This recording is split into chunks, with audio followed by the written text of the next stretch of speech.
Hola a todos. Bueno, en este video es la segunda parte de seguros especiales. Nosotros en el video anterior trabajamos seguro de crédito a la exportación y en este punto vamos a trabajar seguro de caución. ¿Sí?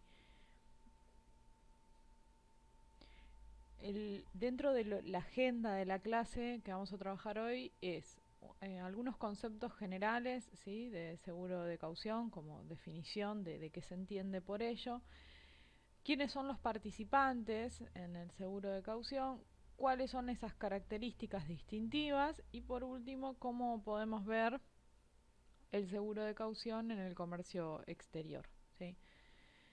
Entonces, partiendo de esa base, en cuanto al concepto de seguro de caución, lo que entendemos es que en este caso el asegurador, ¿sí?, la aseguradora asume, ¿sí?, la responsabilidad de un tercero, que sería el asegurado, por una obligación. Bien,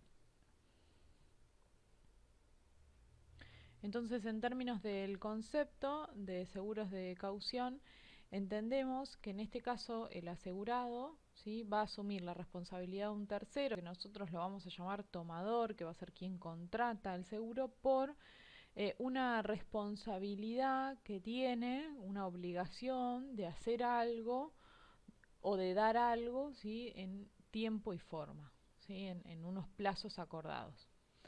Entonces, partiendo de esa base, y un poco yo ya se los había contado, tenemos la figura del tomador, que es quien tiene la obligación, ¿sí?, para con el asegurado, y la aseguradora. En este punto, si quieren, para trabajarlo desde un ejemplo, podemos pensar en los seguros de caución que se toman para realizar un alquiler, ¿sí? En ese tipo de seguros, el tomador es el inquilino, el asegurado es el propietario del bien, es decir, el propietario de la casa con quien uno tiene la obligación de pago del alquiler. O sea, el inquilino, tomador, tiene la obligación de pago del alquiler del asegurado, que es el que tiene el derecho a exigir ese pago, y la aseguradora, que lo que genera es el garante del tomador, en función de que este tomador va a dar cumplimiento a esa obligación que tiene con el asegurado, ¿sí? Entonces, en este sentido, dentro de los seguros que nosotros venimos trabajando, este obligatoriamente es un seguro plurilateral. ¿Por qué? Porque necesariamente el tomador, el asegurado y la aseguradora van a ser entidades diferentes.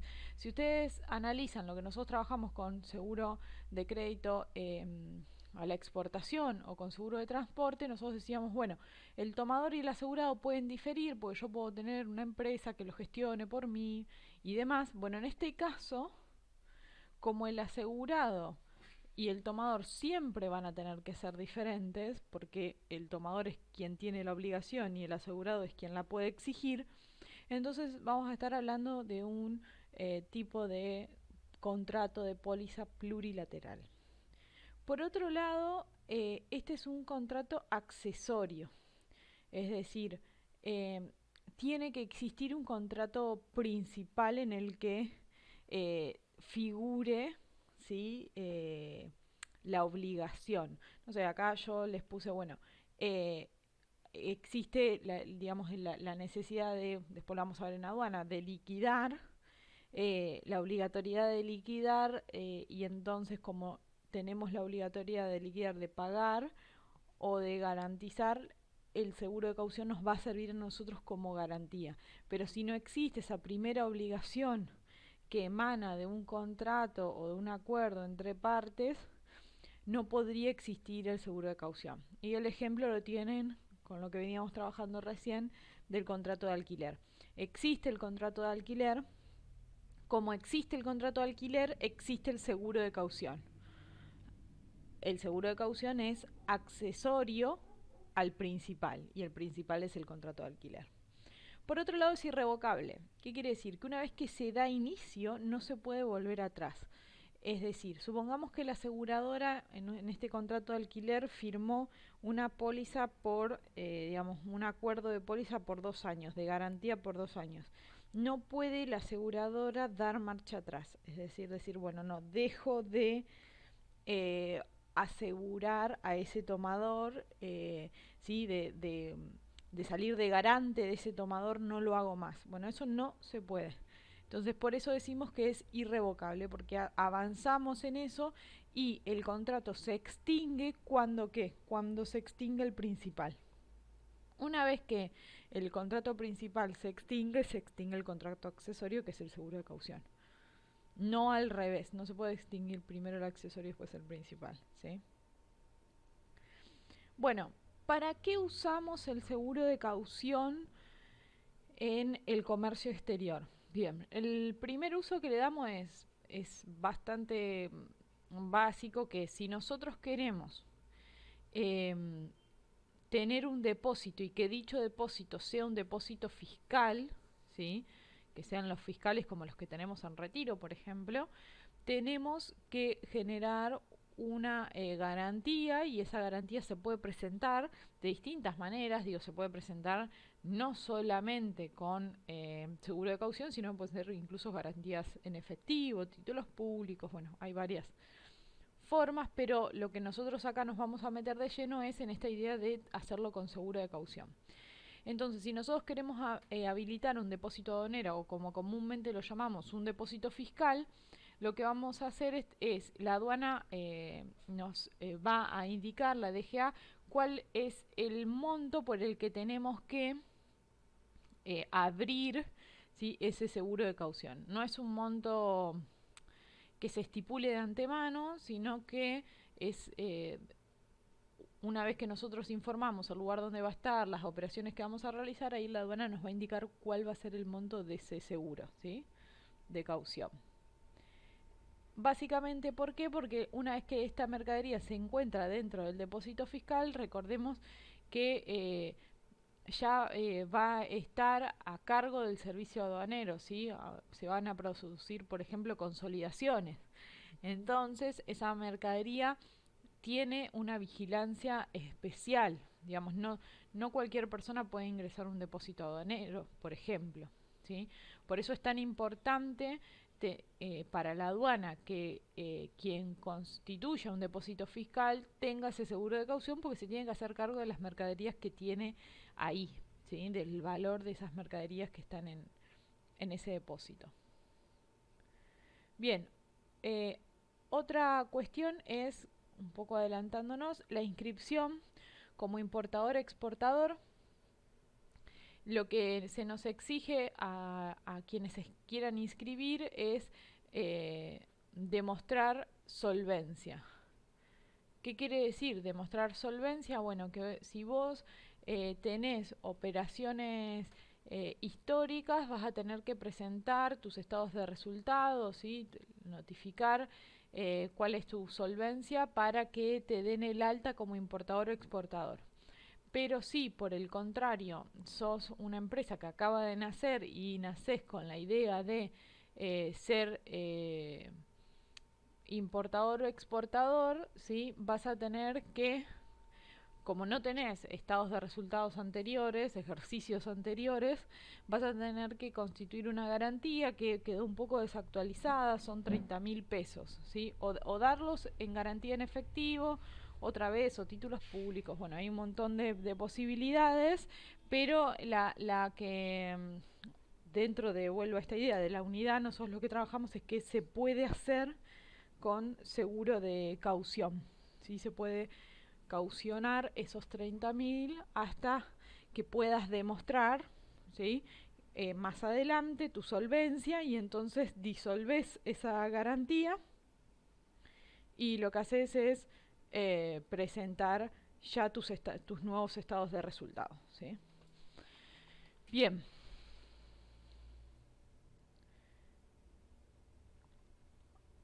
Importación temporal. También podemos, ¿sí?, realizar seguros de caución para la importación temporal. Entonces en la importación temporal tenemos con y sin transformación. En la importación temporal con transformación se requiere de este 24% adicional, es un derecho adicional que se computa con el resto de los derechos, o sea, con el derecho de importación ad valorem o específico, se le agrega este derecho adicional del 24%, ¿sí? Y a partir de esto, que tenemos el 24, esto obviamente va a generar un incremento en la base imponible y vamos a tener que garantizar derechos, tasas con exclusión del arancel SIM y el resto de los tributos. Ese resto de los tributos, ¿sí?, que serían los tributos no aduaneros, que son IVA, IVA adicional, ganancias e ingresos brutos. Recuerden que IVA y IVA adicional sería 21.20, a menos que sea un régimen reducido. Y por el otro lado tenemos que se va a tener que garantizar por el máximo de impuesto a las ganancias, que es el 11, y ingresos brutos va a quedar en 0. ¿Sí? Sin transformación, lo que requiere, digamos, va a depender del tipo de bien que nosotros vayamos a importar. ¿Sí? Por ejemplo, aeronaves 8 meses, maquinarias 3 años. Ahí no hay un derecho adicional. En realidad lo que se tienen son distintos subregímenes que hay que indagar, con lo cual va a depender de digamos, el tipo de bien que nosotros decidamos importar. ¿Sí? Recordemos que esto es un poco repaso de Comercio 1, ¿sí? Pero para los bienes con transformación contamos con 360 días para su reexportación. Si los importamos, tenemos 360 días, máximo un año para su reexportación. Por eso es el 24%, ¿sí? Porque es el 2% por mes, son 12 meses, es 24. Bien, luego lo que tenemos es el seguro de caución para la exportación temporal, ¿sí? Acá tenemos lo mismo, podemos exportar sin transformación y tenemos el régimen que corresponda, o con transformación, ¿sí? La idea de exportar temporalmente con transformación es enviar productos para que estos tengan arreglos, se los modifique, lo que sea, y los volvemos a incorporar al territorio aduanero. La otra destinación que también, bueno, cabe aclarar, perdón, puntualmente que en esto acá lo que vamos a garantizar son, en la exportación temporal, los derechos que deberíamos de pagar. Como no pagamos derechos, si fuera, por ejemplo, durante el gobierno macrista, donde no hubo derechos, bueno, no había que garantizar, ¿sí? Así que en ese sentido ahí teníamos una diferencia, pero hoy que sí tenemos derechos de exportación, deberíamos garantizar los tributos. Tránsito de exportación, lo mismo, tenemos que garantizar los tributos de exportación de la mercadería. Recordemos que es desde una aduana del interior hacia una aduana de salida, ¿sí? Una aduana de registro hacia una aduana de salida, y una vez que llegamos a la aduana de salida se tiene que volver a destinar, ¿sí? Ahí se destinará, como les comentaba acá, definitivo o suspensivamente. Durante este tránsito se deberán garantizar los derechos de exportación. Tránsito de IMPO, ¿sí? Destinación suspensiva de tránsito de importación. Si es tránsito directo, sí, que la mercadería va a entrar por una aduana de ingreso y va a salir por una aduana de salida para ser exportada, como va a transitar el territorio aduanero, durante este tránsito deberá garantizar los tributos aduaneros y no aduaneros que debería de pagar si la importación fuera consumo. Es decir, garantizamos como si liquidáramos una consumo.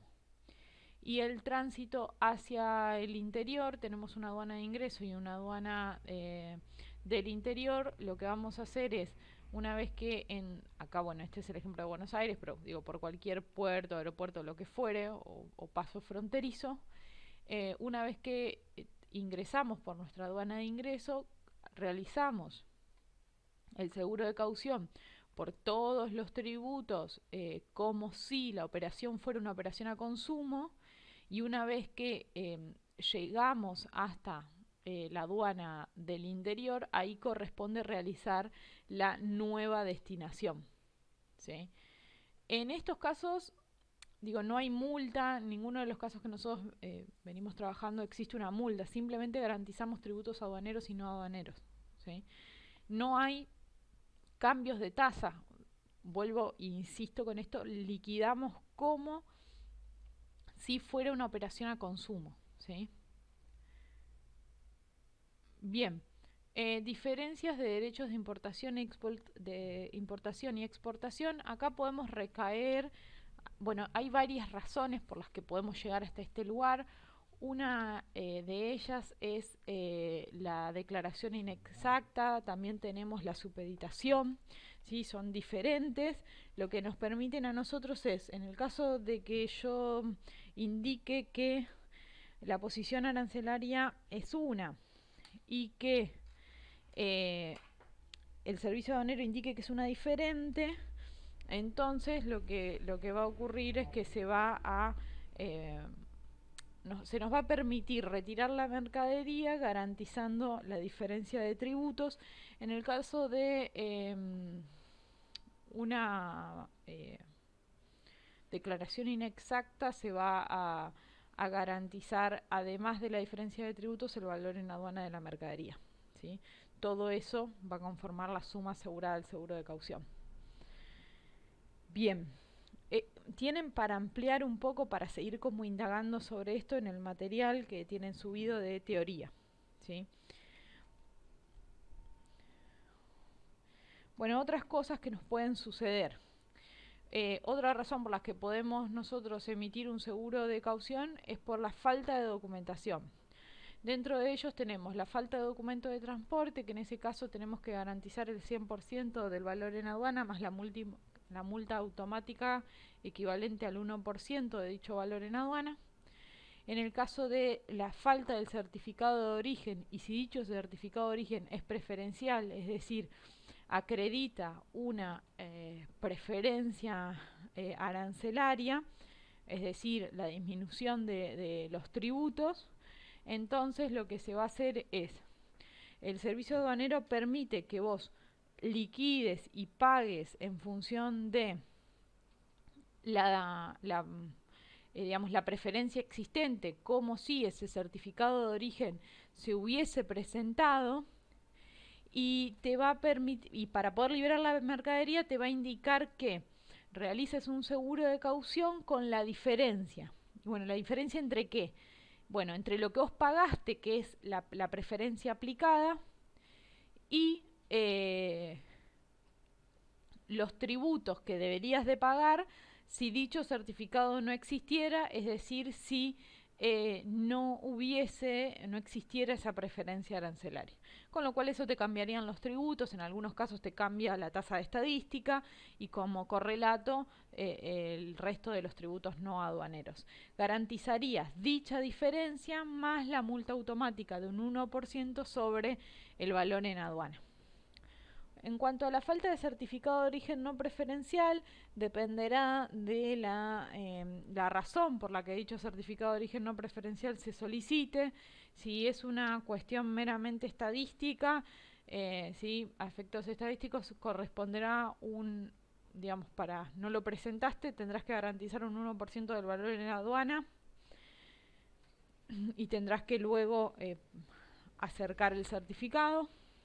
En caso de que ese certificado se presente por una cuestión de la existencia de un derecho antidumping, que vos tengas que demostrar origen, entonces sucederá lo mismo que con el anterior, ¿sí?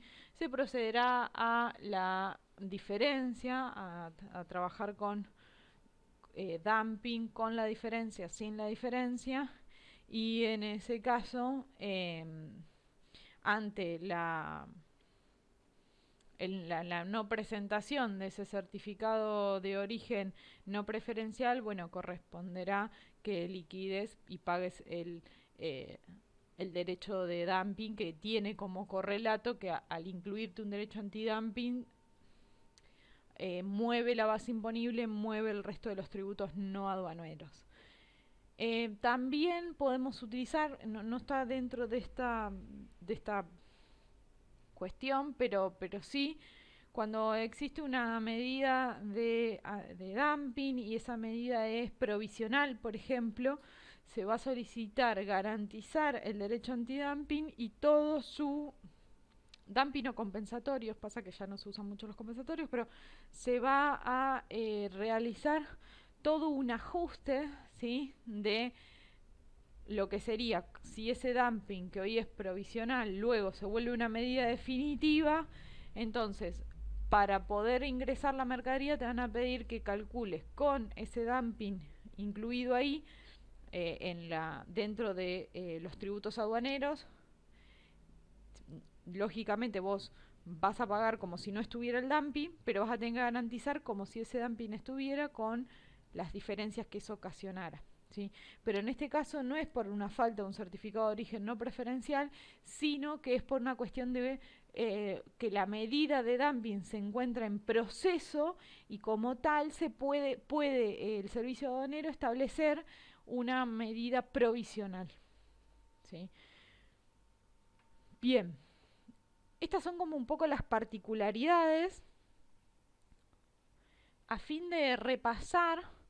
Digamos, nosotros en la unidad de IMPO lo vamos a ver con mayor profundidad, pero acá vamos a repetir algunas cosas, pero quiero asegurarme de que recuerdan esto.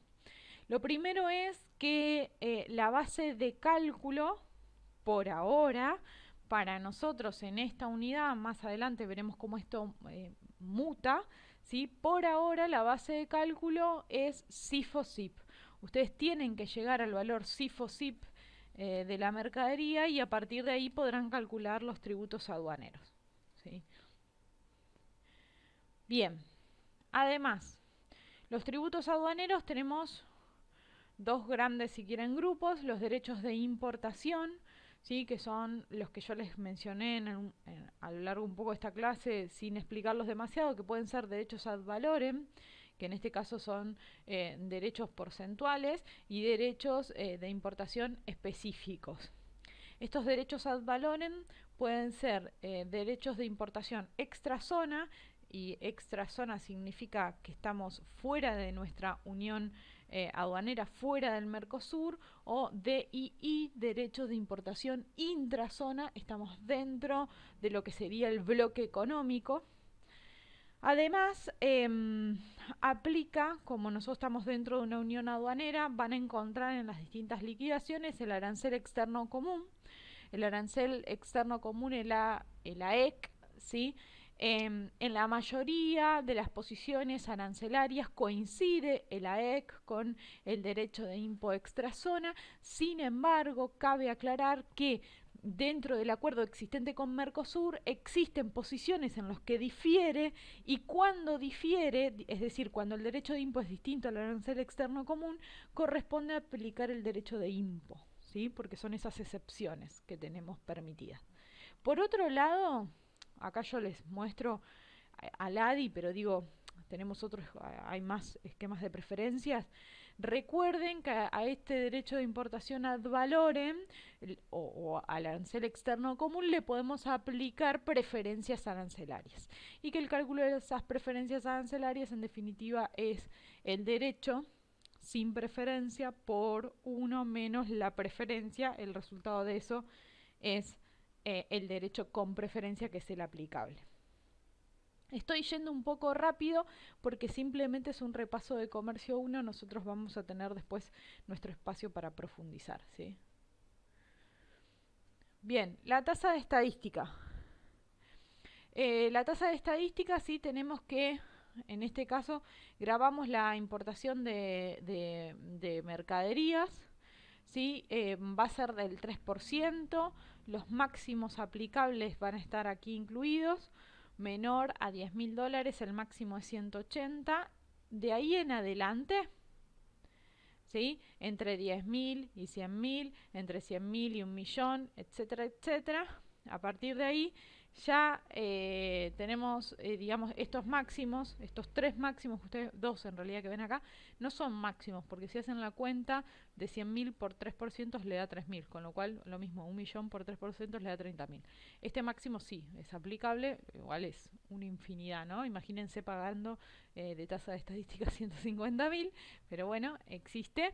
Después, dentro de los exceptuados, originarios de Chile, las exportaciones no pagan tasa de estadística, ninguno de los estados parte del Mercosur, los bienes de capital tampoco, siempre y cuando sean nuevos, si son usados sí pagan tasa de estadística, y la importación temporal no paga tasa de estadística, pero sí la garantiza. Ojo con esto, no la paga, sí la garantiza, ¿sí?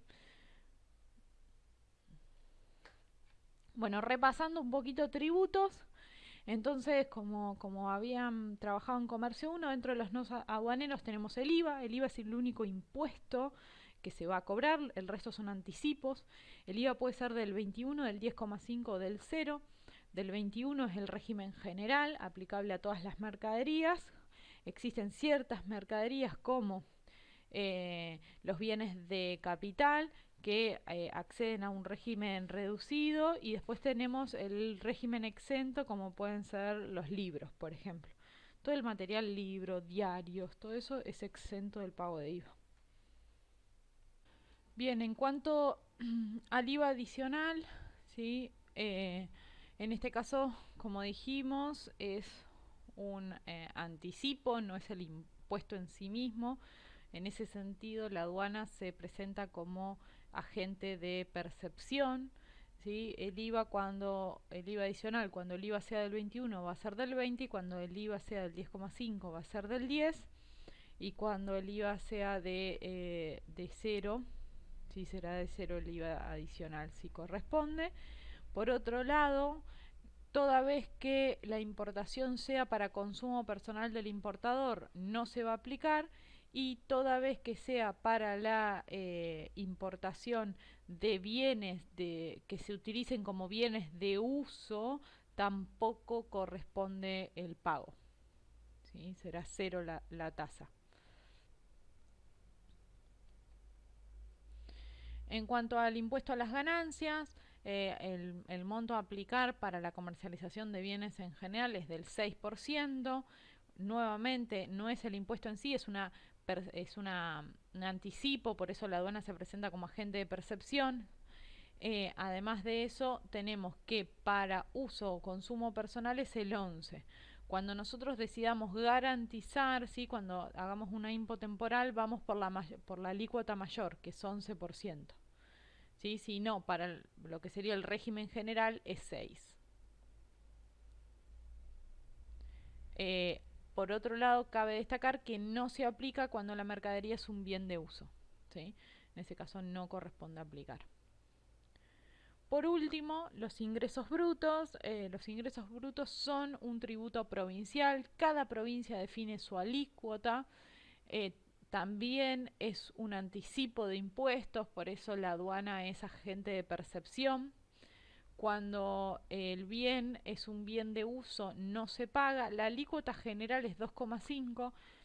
En realidad, nosotros si vemos, o lo vamos a charlar un poco más en info, cuando vemos un despacho, vamos a ver que se va a desglosar por cada distrito, ¿sí? Por cada provincia en la que se esté operando, pero en principio vamos a trabajar con el 2,5. Entonces decimos, la alícuota es el 2,5, con excepción de ¿qué? De dos cuestiones. Si somos... si importamos para bien de uso, no pagamos. Y cuando tengamos que garantizar para una importación temporal, no se garantiza porque todas las empresas son agentes de percepción de tributos provinciales, con lo cual no corresponde garantizar. Esto fue un repaso muy rápido de Comercio 1, que preferí hacerlo en este encuentro que estamos teniendo, para justamente no generar dudas ni consultas. ¿Qué los invito a hacer como actividad teórica para la clase 3? Bueno, determinar cuál es la suma asegurada ante la falta de un certificado de origen preferencial y no preferencial, y cuál es la suma asegurada cuando falta el documento de transporte. ¿sí? ¿Y por qué es eso? ¿Por qué consideran que es eso? Bien, espero les haya servido y nos encontramos en la próxima semana.